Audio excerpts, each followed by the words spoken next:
আচ্ছা, আপনারা কি ১২৫ সিসির মধ্যে বাইক নিতে চাচ্ছেন এই ২০২৪ সালের মধ্যে? তাহলে আমি বলব একটু আপনারা দাঁড়িয়ে যান। কারণ এই ২০২৪ সালের মধ্যে এমন কিছু বাইক আসতে চলেছে, আপনারা জানলে অবাক হয়ে যাবেন। হ্যাঁ, আজকে এই ভিডিওটির মধ্যে আপনাদের সামনে এমন ৩ টি বাইকের কথা বলব। এই ২০২৪ এর এন্ডের দিকে এই বাইকগুলো লঞ্চ হওয়ার কথা রয়েছে।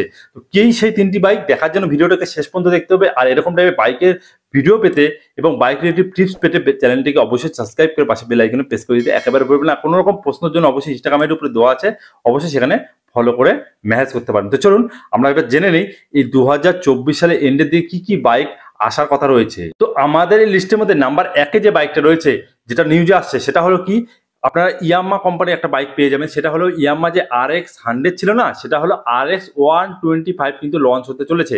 হ্যাঁ, এই ২০২৪ এর এন্ডের দিকে এই বাইকটা লঞ্চ হতে পারে। তো আপনারা যদি নিতে চান ১২৫ সিসির মধ্যে একটা গুড লুকিং বাইক, তো আপনারা এই বাইকটা নিতে পারেন। হ্যাঁ, এটা না আগেকার মডেলের মতো সেম টু সেম আসবে। এই বাইকটার মধ্যে অনেক কিছু চেঞ্জ করা হয়েছে, লুকটা কিন্তু অসাধারণ রয়েছে। এই বাইকটির সামনের দিকে আপনারা এলইডি হেডলাইট পেয়ে যাবেন এবং সামনে এবং পিছনে যদি ইন্ডিকেটরের কথা বলি, সেগুলোই আপনারা এলইডি হেডলাইট ইন্ডিকেটর পেয়ে যাবেন। এবং এই বাইকে যদি টেল লাইটের কথা বলি বা পিছনের লাইটটার যদি কথা বলি, সেটাও কিন্তু আপনার এলইডি পেয়ে যাবেন এবং ডিজিটাল কিন্তু মিটার কনসোল পেয়ে যাবেন। আর বাইকের লুকটা আপনারা দেখে বুঝতে পারছেন কতটা সুন্দর আছে।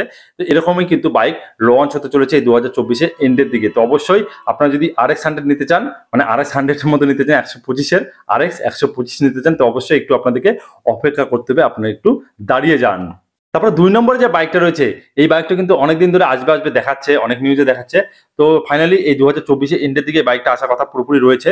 সেটা হলো কি, ইয়ামাহা MT 125। হ্যাঁ, আপনারা জানেনই MT-15 এর লুকটা কিরকম। আর এখনকার কিন্তু টপ মানে ট্রেন্ডিং বাইক যদি বলা যায়, MT-15, R15 এগুলো কিন্তু রয়েছে। তো এর মধ্যে কিন্তু MT-15 বাইকটা বেশি এখনকার পছন্দের একটা বাইক। তো আপনারা যদি এই বাইকটা নিতে চান ১২৫ সিসির মধ্যে, তো অবশ্যই আপনারা একটু দাঁড়িয়ে যান। এই বাইকটা আপনার কিন্তু চলে আসবে এই ২০২৪ এন্ডের মধ্যে। এই বাইকটার মধ্যে আপনারা হচ্ছে পুরোপুরি এলইডি সেটআপ পেয়ে যাবেন, মানে সামনের দিকে আপনার পুরোপুরি এলইডি পেয়ে যাবেন। বাইকের যে ইন্ডিকেটর রয়েছে সেগুলো এলইডি পেয়ে যাবেন এবং বাইকের যে মিটার কনসোল রয়েছে সেটা কিন্তু পুরো ডিজিটাল মিটার কনসোল পেয়ে যাবেন এবং কিন্তু পুরোপুরি বাইকটা কিন্তু সেম টু সেম, যেমন কেটিএম এর বাইক যেমন ১২৫ এবং হচ্ছে ২০০ সেম দেখতে হয় না, সেরকমই কিন্তু যে আপনাদের MT-15 সেটাও কিন্তু সেম কিন্তু আসবে। তো অবশ্যই বলবো আপনারা একটু দাঁড়িয়ে যান, বাইক নিতে ১২৫ সিসির মধ্যে নিতে যাচ্ছেন, তো একটু আপনারা অপেক্ষা করুন। আর বেশি কয়েকদিন নাই, বাইকগুলো কিন্তু লঞ্চ হতে চলেছে।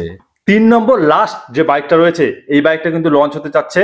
সেটা হলো কি, এই বাইকটা অনেকদিন ধরে লঞ্চ হবে করছে এই MT-15 এর মতনই। সেটা হলো কি, হোন্ডা CB 125। হ্যাঁ, আপনারা কিন্তু এই বাইকটাও পেয়ে যাবেন ক্লাসিক লুকের মতো একবার সুন্দর একটা বাইক। যদি চান আপনারা কিন্তু এই বাইকটা নিতে পারেন। এর জন্য আপনাদেরকে একটু অপেক্ষা করতে হবে। তো আপনারা যদি অপেক্ষা করেন, এই বাইকটা কিন্তু খুব তাড়াতাড়ি লঞ্চ হতে চলেছে এই ২০২৪ এন্ডের দিকে। তো আপনারা যদি ১২৫ সিসির মধ্যে নিতে চান, একটু দাঁড়িয়ে যান। এই বাইকটার মধ্যে যদি আমি মিটার কনসোলের কথা বলি এবং আপনাদের যদি লাইটের কথা বলি, সেগুলো কিন্তু পুরোপুরি এলইডি সেটআপ পেয়ে যাবেন। মিটার কিন্তু ডিজিটাল মিটার পেয়ে যাবেন এবং বাইকের লুকটা দেখে বুঝতে পারছেন কতটা প্রিমিয়াম, কতটা সুন্দর কোয়ালিটি একটা প্রিমিয়াম বাইকে লাগছে। এবং প্রিমিয়াম কোয়ালিটির যদি বাইক চান, আপনারা কিন্তু এই হোন্ডা CB 125 বাইকটা কিন্তু নিতে পারেন। বেস্ট বাইক হতে চলেছে। তো সেই জন্য আপনাদেরকে একটু অপেক্ষা করতে হবে। তো নিউজে যেগুলো আসছে আমি আপনাদের সাথে শেয়ার করলাম। খুব তাড়াতাড়ি ইন্ডিয়াতে এই বাইকগুলো লঞ্চ হতে যাচ্ছে। তো অবশ্যই আপনারা অপেক্ষা করেন। আর এগুলো বাইকের মধ্যে আপনার কোনটা পছন্দ হবে বা আপনার কোনটা ড্রিম বাইক বা আপনার কোনটা নিতে যাচ্ছেন, অবশ্যই কমেন্ট করে আমাকে জানিয়ে রাখবেন। যখনই ভিডিও আসবে সবার আগে সেই ভিডিওটা আপনাদের সাথে শেয়ার করব। আর এরকম টাইপের ভিডিওর জন্য অবশ্যই একটা লাইক করবেন। যারা নতুন বন্ধু আছেন সাবস্ক্রাইব করে পাশে বেল আইকনে প্রেস করে দিতে একেবারে ভুলবেন না। চলুন আজকে আমাদের এতটুকুই। সবাই ভালো থাকবেন, সুস্থ থাকবেন। Thank you, take care, bye by.